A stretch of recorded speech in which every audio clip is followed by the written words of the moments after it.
వి news Telangana news కి స్వాగతం. ముందుగా ముఖ్యాంశాలు. మరాఠీ భాష కార్యక్రమంలో పాల్గొన్న ప్రధానమంత్రి నరేంద్ర మోదీ.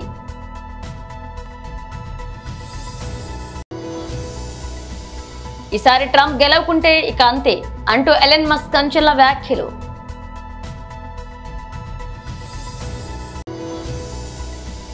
వ్యక్తిగత స్వార్థం వదిలి ప్రజాహితం వరకు పనిచేయండి, సీఎం నారా చంద్రబాబు నాయుడు.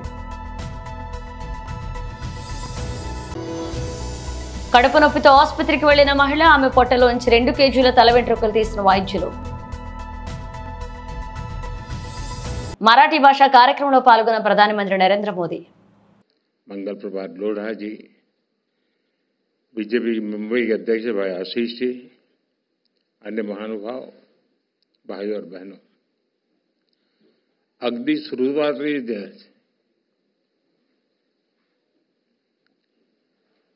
महाराष्ट्रातील महाराष्ट्राबाहेरील आणि सर्व जगातील मराठी भाषक मंडळीचे मराठी भाषेला अभिजात भाषा म्हणजे क्लासिकल लँग्वेजचा दर्जा मिळाल्याबद्दल अतिशय मनापासून अभिनंदन करतो.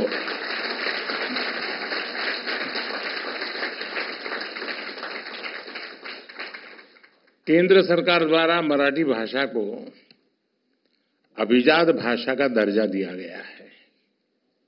आज मराठी भाषा के इतिहास का स्वर्णिम अवसर है और मोदी जी ने बहुत बढ़िया तरीके से इसको समेकअप किया. इस निर्णय का, इस पल का महाराष्ट्र के लोगों को, मराठी बोलने वाले हर व्यक्ति को दशकों से इंतजार था. मुझे खुशी है कि महाराष्ट्र का ये सपना पूरा करने में कुछ करने का सौभाग्य मुझे मिला. आज खुशी के इस पल को साझा करने के लिए मैं आप सबके बीच हूं. मराठी के साथ बंगाली, पाली, प्राकृत और असमिया भाषाओं को भी क्लासिकल लैंग्वेज का दर्जा दिया गया है. मैं इन भाषाओं से जुड़े लोगों को भी बधाई देता हूं. साथियों, मराठी भाषा का इतिहास बहुत समृद्ध रहा है. इस भाषा से ज्ञान की जो धाराएं निकली, उन्होंने कई पीढ़ियों का मार्गदर्शन किया है और वो आज भी हमें रास्ता दिखाती है. इसी भाषा से संत ज्ञानेश्वर ने वेदांत चर्चा से जन जन को जोड़ा. ज्ञानेश्वरी ने गीता के ज्ञान से भारत की आध्यात्मिक प्रज्ञा को पुनर्जागृत किया. इसी भाषा से संत नामदेव ने भक्ति मार्ग की चेतना को मजबूत किया. इसी तरह संत तुकाराम ने मराठी भाषा में धार्मिक जागरूकता का अभियान चलाया और संत चोखा मेला ने सामाजिक परिवर्तन के आंदोलन को सशक्त किया.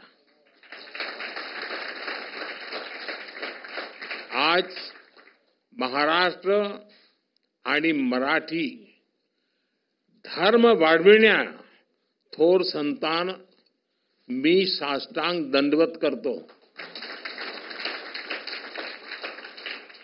मराठी भाषेला हा दर्जा संपूर्ण देशाने छत्रपती शिवाजी महाराज यांना त्यांच्या राज्याभिषेकाच्या 350व्या वर्षात केलेला मानाचा मुजरा आहे.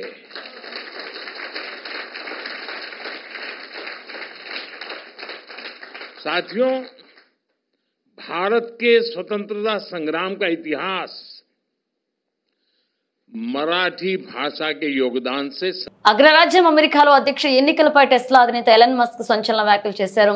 రిపబ్లికన్ అభ్యర్థి మాజీ ప్రెసిడెంట్ డొనాల్డ్ ట్రంప్ కు మద్దతుగా ప్రచార సభలో పాల్గొన్న మస్క్ అమెరికన్లను ఉద్దేశించి మాట్లాడారు. దేశంలో ప్రజాస్వామ్యం బతికి ఉండాలంటే ట్రంప్ ను గెలిపించాలని కోరారు. లేదంటే అమెరికాలో ఒకే ఒక్క పార్టీ మిగులుతుందని, దేశంలో ఎన్నికలు జరిగే అవకాశం లేదని హెచ్చరించారు. మీకు తెలిసిన వాళ్లను తెలియని వాళ్లను కూడా ఓటేసేలా ప్రోత్సహించాలని కోరారు. ఇప్పుడు ఓటేయకపోతే ఇక వారికి ఓటేసే అవకాశమే రాకపోవచ్చని చెప్పాలన్నారు.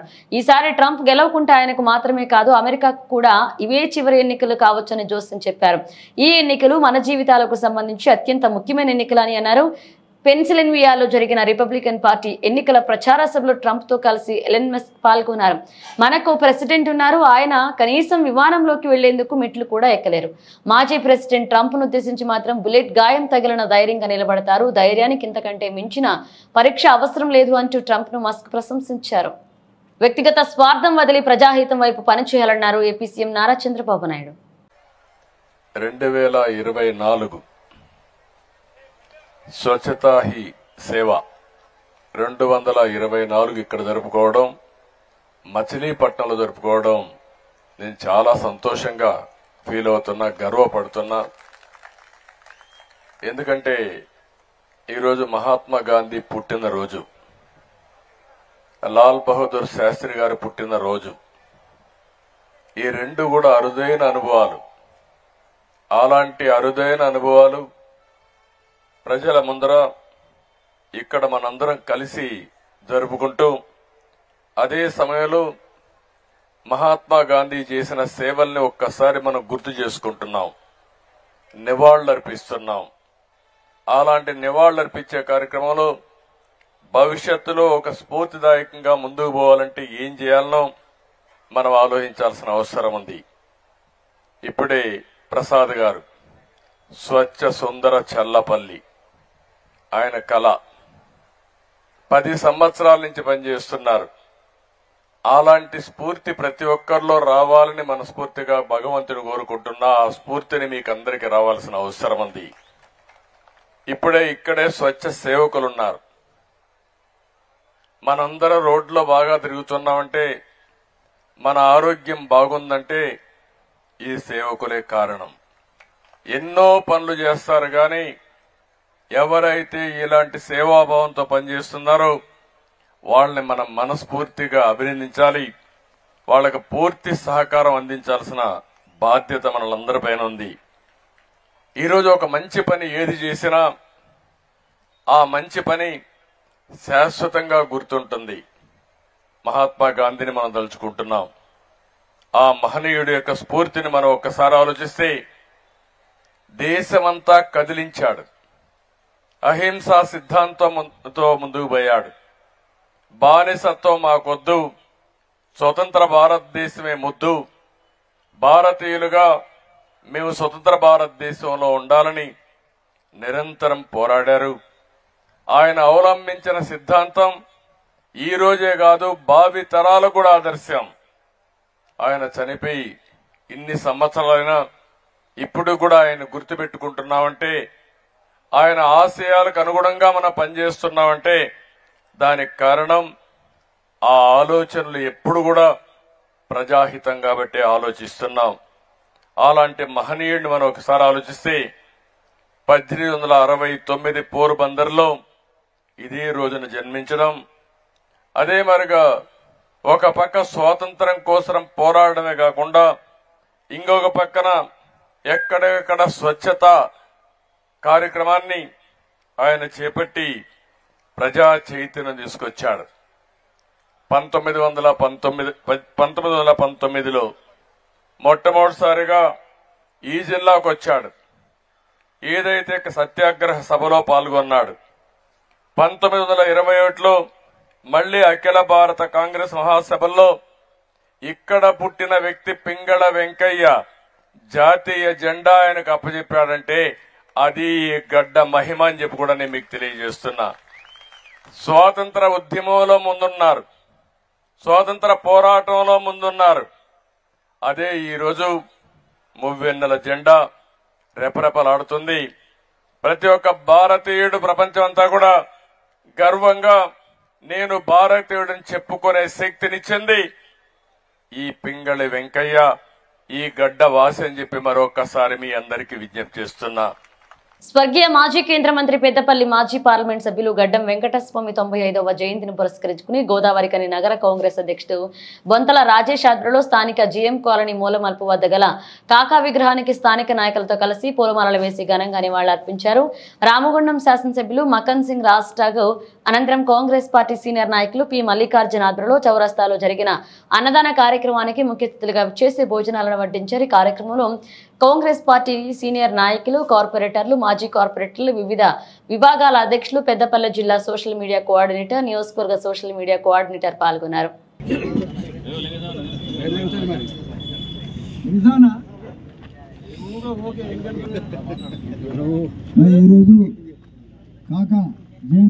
సందర్భంగా మరి ఒక కార్యక్రమానికి రామగుండం ముద్దుబిడ్డ మన ఎమ్మెల్యే గారు ముఖ్య అతిథిగా వచ్చేసి మరి కాకుకు మరి గౌరవ దివంగత నేత మనందరి ప్రియతమ నాయకులు అనేక సంవత్సరాలు ఈ ప్రాంతానికి పార్లమెంట్ సభ్యులుగా తెలంగాణ సాధన కొరకు తనకు ప్రత్యేకమైనటువంటి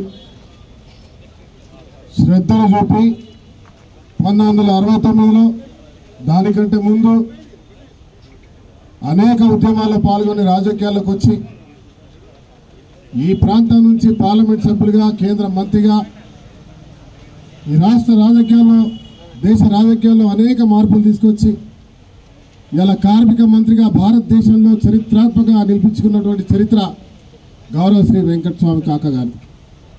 వారు చేసినటువంటి సంస్కరణ వల్ల ఇలా కార్మికుడు ధైర్యంగా తల ఎత్తుకొని నిలబడి మాకు రిటైర్డ్ అయిన తర్వాత కూడా మేము జీవించగలుగుతామనే నమ్మకాన్ని తీసుకొచ్చి నిజం చేసినటువంటి ఒక వ్యక్తి ఇలా వెంకటస్వామి కాకా గారు. మన కార్మిక క్షేత్రంలో ప్రతి ఒక్క కుటుంబం కూడా గర్వంగా చెప్పుకునేటువంటి అవసరం ఉంది. ఇవాళ పెన్షన్ వ్యవస్థ, పిఎఫ్, ఈఎస్ఐ వ్యవస్థ, సింగరేణి నష్టాలు ఉన్నప్పుడు దాదాపు 650 కోట్ల రూపాయలు ఆర్థిక సహాయం కేంద్రం ద్వారా ఇప్పించి ఈ వ్యవస్థను కాపాడి, ఎందుకంటే చరిత్రాత్మకమైన వ్యవస్థ సింగరేణి వ్యవస్థ. నిజాం పరిపాలన బొగ్గు ప్రారంభిస్తే డక్కన్ కోల్గా, తర్వాత సింగరేణి కోల్గా మారిన వ్యవస్థ చరిత్ర ఉన్నటువంటి ఇలా భారతదేశానికి ఆదర్శంగా సింగరేణిని చూసే కోల్ ఇండియా వచ్చింది, సింగరేణిని చూసే ఎన్టీపీసీ వచ్చింది, సింగరేణిని చూసే ఇతరత్ర కంపెనీలు వచ్చినాయి. దరిద్రం ఏమిటంటే వెంకటస్వామి గారి కళలు దేశవ్యాప్తంగా సింగరేణి కావాలనుకుంటే మరి అది కాలేకపోయింది. తెలంగాణ సాధించిన తర్వాత సింగరేణిని దేశవ్యాప్తంగా చేయాలనే ఆలోచన ఉండే. దురదృష్టం, దొరల పాలన ఈ రాష్ట్రాన్ని కబలించింది. ఈరోజు రేవంత్ రెడ్డి గారు ముఖ్యమంత్రిగా, మా నాయకులు శ్రీధర్ బాబు గారు, బట్టి విక్రమార్క గారు, ఇవాళ మళ్ళీ మన ఏదైతే రాజశేఖర రెడ్డి గారు, తర్వాత వెంకటస్వామి గారు ఆలోచన చేసినారో ఈ సింగరేణి దేశవ్యాప్తంగా విస్తరించాలని, సింగరేణి కార్మిక వ్యవస్థ తెలంగాణతో పాటు అన్ని దేశాల్లో కూడా ఉండాలని కడుపు నొప్పితో బాధపడుతూ ఆసుపత్రికి వెళ్లిన 31 ఏళ్ల మహిళను పరీక్షించిన వైద్యులు నివ్వెరపోయారు. ఆమె పొట్టలో ఏకంగా 2 కిలోల తల వెంట్రుకలు కనిపించడంతో షాక్ అయ్యారు. ఆపై శస్త్రచికిత్స చేసి తొలగించారు. ఉత్తరప్రదేశ్లోని బరేలీలో జరిగిన ఘటన. బాధిత మహిళ అరుదైన వ్యాధితో బాధపడుతూ గత 15 ఏళ్లుగా వెంట్రుకలు తీస్తున్నట్లుగా గుర్తించారు. చాలా కాలంగా తీవ్రమైన కడుపు నొప్పితో బాధపడుతున్న ఆమె ట్రైకోలోటోమేనియా అనే అరుదైన రుగ్మతతో బాధపడుతున్నట్లుగా వైద్యులు నిర్ధారించారు. ఈ సమస్యతో బాధపడే వారిలో జుట్టు తినాలనే కోరిక బలంగా ఉంటుంది. ఇక బరేలీలో ఇలాంటి ఘటన వెలుగు చూడడం గత 25 ఏళ్లలో ఇదే తొలిసారని వైద్యులు తెలిపారు. మహిళకు 16 ఏళ్లు ఉన్నప్పటి నుంచే ఈ సమస్యతో బాధపడుతున్నట్లుగా వైద్యులు తెలిపారు. అప్పటి నుంచి వెంట్రుకలు తింటుండడంతో అవన్నీ కడుపులోకి పేరుకుపోయి పెద్ద బంతిలా తయారయ్యాయి. ఇవి పేగులు, ఇతర అవయవాల పనితీరు దెబ్బతీస్తుందని పలుమార్లు ఆసుపత్రుల్లో చూపించుకున్నప్పటికీ ఫలితం లేకుండా పోయింది. సెప్టెంబర్ 22న మరొక మారు తీవ్రమైన కడుపు నొప్పి బాధపడుతూ బరేలీలోని మహారాణా ప్రతాప్ జిల్లా ప్రభుత్వ ఆసుపత్రిలో చేరింది. ఇక అక్కడ ఆమెకు పలు పరీక్షలు నిర్వహించారు. చివరికి ఆమె కడుపులో తల వెంట్రుకలు ఉండను గమనించి శస్త్రచికిత్స చేసి తొలగించారు. ప్రస్తుతం ఆమెను ఆసుపత్రి నుంచి డిశ్చార్జ్ చేశామని, ఆమెకు సైకలాజికల్ కౌన్సిలింగ్ నిర్వహిస్తున్నట్లుగా వైద్యులు తెలిపారు. తిరుపతి విమానాశ్రయానికి గుర్తెలిని అర్ధగంతకుడు బెదిరింపు లేఖ రాశారు. సిఐఎస్ఎఫ్ అధికారి వెబ్సైట్ అందిన ఈ లేఖను గోప్యంగా ఉంచి అధికారులకు ఏర్పేడి పోలీసులకు సమాచారం అందించారు. ఈ సమాచారం అందుకున్న ఏర్పేడి పోలీసులు కొన్ని బృందాలుగా విడిపోయి ఈమెయిల్ ఆధారితంగా అగంతకుడు కోసం పోలీసులు గాలింపు చర్యలు చేపట్టారు.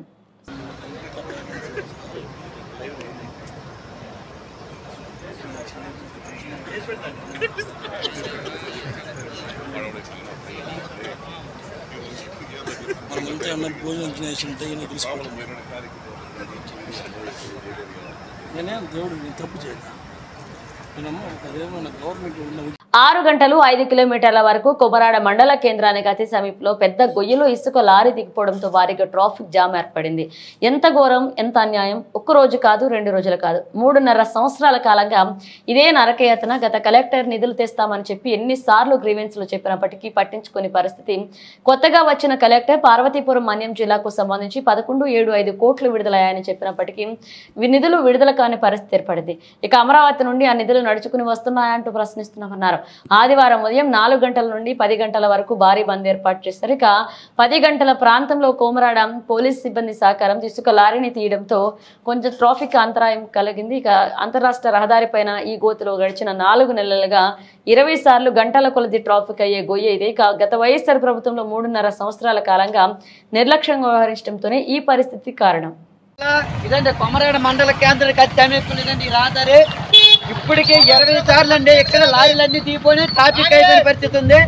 ఈరోజు ఉదయం రాత్రి 3:30 గంటల ప్రాంతంలో ఈ లారీ ఇక్కడ ఇదండి మొత్తం నీళ్ళు గుమ్ములు దిగి ఇప్పటికే ట్రాఫిక్ 2 కిలోమీటర్లు అయింది.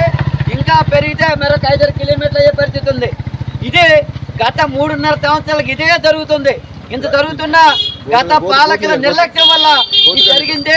పోనీ కొత్తగా ఈ తెలుగుదేశం ప్రభుత్వం వచ్చిందంటే 100 రోజులు అయింది. వీళ్ళు కూడా ఇదిగో నిధులు వస్తాయి తప్ప ఒక్క మరమ్మతు కూడా చేయని పరిస్థితి ఉంది.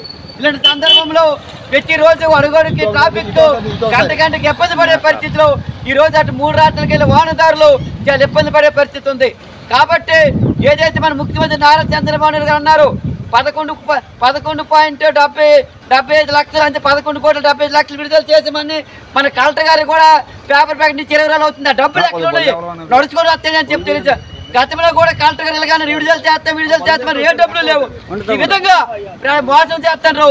ఈ రోజు వాహన డ్రైవర్లు 3 రాత్రులకి వెళ్ళి వాహన డ్రైవర్లు చాలా ఇబ్బంది పడుతున్నారు. ఏ రాత్రి ఎక్కడ ఉండిపోతున్నారు, ఏమి ఎలా కూడా తెలియని పరిస్థితి ఉంది. నాకు ఇప్పటికైనా రోడ్ల భవనాల శాఖ అధికారులు ఏవైతే మన కలెక్టర్ గారు చెప్పారో 11.75 లక్షలు అన్నారు అవన్నీ కూడా విడుదల చేసి వెంటనే పార్వతీపురం నుండి పూడేరు వరకు వెళ్ళి 3 రాష్ట్రాల రహదారి మరమ్మతు పనులు చేపట్టి అటు వాహనదారులు ఇటు ప్రయాణికుల పనులు కాపాడాలని చెప్పి డిమాండ్ చేస్తున్నాం. ఈ నెల 25వ తారీఖు లోపుగా పనులు ప్రారంభించకపోతే పెద్ద ఎత్తున ఆందోళన చేస్తామని చెప్పి ఈ సందర్భంగా తెలియజేస్తున్నాం. ఇలాంటి కొమరాడ దగ్గర గుమ్ములు తీపింది కాబట్టి వెంటనే రోడ్ల భవనాల శాఖ అధికారులు ఇప్పటికే ఈయన 4 మారారు. మారిన చుట్టల్లా ఇదిగా అంతే తప్ప బాగు చేయని పరిస్థితి ఉంది. కాబట్టి వెంటనే రోడ్ల భవనాల శాఖ అధికారులు రావాలి. 11.70 లక్షలు విడుదల చేసి ఈ రోడ్డు మరమ్మతు పనులు చేపట్టాలని చెప్పి మేము సిపిఎం పార్టీ ఆధ్వర్యంలో డిమాండ్ చేస్తున్నాం.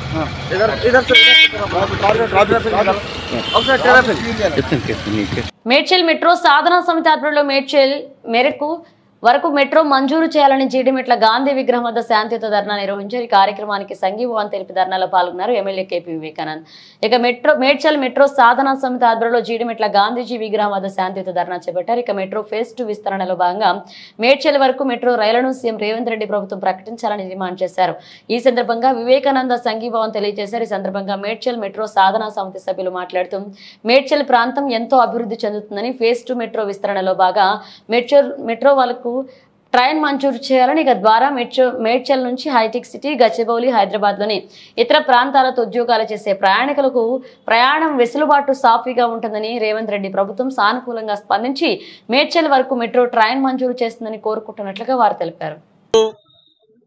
మరి కుత్బుల్లాపూర్ నియోజకవర్గ పరిధిలో మేడ్చల్ మెట్రో రైల్ సాధన సమితిగా మరి స్వచ్ఛందంగా ఇక్కడ ఉన్నటువంటి ప్రజలు మరి సంక్షేమ సంఘం నాయకులు అందరూ కూడా ముందుకు వచ్చి ఇక్కడ ఉత్తర ప్రాంతానికి హైదరాబాద్ నగరం ఉత్తర ప్రాంతానికి తీవ్రంగా అన్యాయం జరుగుతూ ఉందని చెప్పేసి వారే స్వచ్ఛందంగా అందరూ కూడా మేడ్చల్ ప్రాంతానికి మేడ్చల్ రూట్ లో మెట్రో రైలు సాధించి తీరుతామని చెప్పేసి మరి పెద్ద ఎత్తున ఆందోళన కార్యక్రమాన్ని గత సంవత్సరం కాలం నుండి చేస్తా ఉన్నారు. మరి మీ అందరికీ కూడా తెలుసు, గతంలో కేసీఆర్ గారి ప్రభుత్వంలో ఈ ఉత్తర నగరానికి, ఉత్తర ప్రాంతానికి, హైదరాబాద్ నగరంలో నార్త్ సిటీ ఏదైతే ఉన్నదో మరి కండ్లకోయ వరకు, ప్యారడైజ్ నుంచి కండ్లకోయ వరకు కూడా మెట్రో రైలు వేయాలని చెప్పేసి కూడా ఆ రోజు నిర్ణయం తీసుకొని ఒక కన్సల్టెన్సీని కూడా అపాయింట్ చేసి దీనిపైన స్టడీ చేసి డిపిఆర్ తయారు చేసి రాబో రోజుల్లో ఖచ్చితంగా ఈ ప్రాంతానికి ప్రతిపాదించాలని చెప్పేసి కూడా ఆ రోజు నిర్ణయం తీసుకున్న సంగతి మీ అందరికీ తెలుసు. కానీ కాంగ్రెస్ ప్రభుత్వం వచ్చిన తర్వాత ఎలాంటి ఆలోచన లేకుండా, ఎలాంటి అధ్యయనం లేకుండా ఇక్కడ ఈ యొక్క మెట్రో రైలు గురించి ఎలాంటి మరి ప్రతిపాదనలు కూడా ఉన్న ప్రతిపాదనలు కూడా అన్ని కూడా రద్దు చేసి మరి ఇంత పెద్ద మహానగరాన్ని విస్మరించి తన ఊహానగరం ఏదైతే ఉన్నదో ఫోర్త్ సిటీ అని చెప్పుకుంటా ఉన్నారో ఈ యొక్క మహానగరాన్ని వదిలిపెట్టి తన ఊహానగరానికి మెట్రో రైలు తీసుకెళ్తా అంటే ఇక్కడ ప్రజలందరూ కూడా ఆగ్రహంతో రగిలిపోతా ఉన్నారు. అది కూడా శంషాబాద్ ఎయిర్పోర్ట్ నుంచి 40 కిలోమీటర్ దూరంలో ఉన్నటువంటి తన ఊహానగరానికి మాత్రం మెట్రో రైలు కావాలి. కానీ ఇక్కడ లక్షలాది జనము అతి కూతవేటు దూరంలో ఉన్నటువంటి యొక్క మా సుచిత్ర కానివ్వండి, జిడిమెట్ల విలేజ్ కానివ్వండి, కొంపల్లి కానివ్వండి, మరి కండ్లకోయ మేడ్చల్ కానివ్వండి, వీటిని పూర్తిగా విస్మరించి మరి ఎక్కడనో మారుమూలంగా ఉన్నటువంటి తన ఊహానగరానికి ఫోర్త్ సిటీకి మెట్రో రైలు వేయడం అనేది మాత్రము ఈ నిర్ణయాన్ని తీసుకున్నారు. మహానగరంలో సరైనటువంటి మెయింటెనెన్స్ లేదు. ఈరోజు రోడ్లకు విస్తరణకు పని లేవు. ఈరోజు స్ట్రాటజిక్ రోడ్ డెవలప్మెంట్ ప్రోగ్రామ్ కి ఫుల్ స్టాప్ పెట్టారు. స్ట్రాటజిక్ నాలా డెవలప్మెంట్ ప్రోగ్రామ్ అటకెక్కించేసినారు. కాబట్టి వీటన్నిటిని కూడా ప్రజలు గమనిస్తా ఉన్నారు. మేము ఖచ్చితంగా ఇది మొదటి ఒక ధర్నా కార్యక్రమం, మొదటి నిరసన కార్యక్రమం. రాబో రోజుల్లో పెద్ద ఎత్తున ఈ యొక్క మేడ్చల్ కి మెట్రో రైలు వచ్చే వరకు కూడా ఈ యొక్క పోరాటం ఉధృతం చేస్తాం. ప్రభుత్వం కళ్ళు తెరిచే వరకు కూడా, ముఖ్యమంత్రి కళ్ళు తెరిచే వరకు కూడా మా పోరాటం ఆపబోమని చెప్పేసి కూడా ఈ సందర్భంగా మనవి చేసుకుంటూ, మరి ముఖ్యంగా ఇక్కడ ప్రజలందరూ ఇక్కడైతే స్థానికంగా ఉన్నటువంటి సాధన సమితి మెట్రో రైలు రావాలని చెప్పేసి కరాఖండిగా గత 8-9 నెలల నుంచి నిర్వివాదంగా పోరాటం చేస్తా ఉన్నారు, ఫైట్ చేస్తా ఉన్నారు. మాకు న్యాయమైన హక్కు ఖచ్చితంగా రావాలని చేస్తా ఉన్నారు. దాన్ని మనస్ఫూర్తిగా అభినందిస్తూ తప్పకుండా బీఆర్ఎస్ పార్టీ మీకు అండగా ఉంటది. పెద్ద ఎత్తున రేపు పొద్దున రాబోయే రోజుల్లో మేము కూడా సంవత్సరం టైం ఇవ్వాలి విపక్ష పార్టీ అని చెప్పేసి ప్రభుత్వానికి ఇచ్చినాం. కానీ ప్రభుత్వం అన్ని తప్పుడు నిర్ణయాలు తీసుకుంటా ఉన్నది మీరు చూస్తా ఉన్నారు. కాబట్టి భవిష్యత్తులో పోరాటం ఉధృతం చేస్తాం. తప్పకుండా పెద్ద ఎత్తున ఆందోళన కార్యక్రమాలు చేస్తాం. అసెంబ్లీలో కూడా ఈ యొక్క అంశాన్ని గతంలో లేవనెత్తాం. కానీ దీనికి సరైన సమాధానం ముఖ్యమంత్రి గారు రాలేదు. రాబోయే రోజుల్లో కూడా అసెంబ్లీ సమావేశాల్లో కానివ్వండి, అన్ని వేదికల పైన కానివ్వండి, తప్పకుండా ప్రజా గొంతుగా వినిపించి మేడ్చల్ కి మెట్రో రైలు వచ్చే వరకు కూడా మా పోరాటం కొనసాగుతుందని చెప్పి మనం చేస్తా ఉన్నాను. జై తెలంగాణ. బులెటిన్ ముగించే ముందు హెడ్లైన్స్ మరోసారి. మరాఠీ భాష కార్యక్రమంలో పాల్గొన్న ప్రధానమంత్రి నరేంద్ర మోదీ.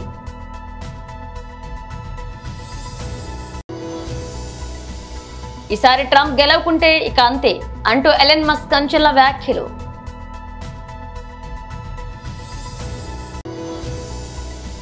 వ్యక్తిగత స్వార్థం వదిలి ప్రజాహితం వైపు పనిచేయండి, సీఎం నారా చంద్రబాబు నాయుడు.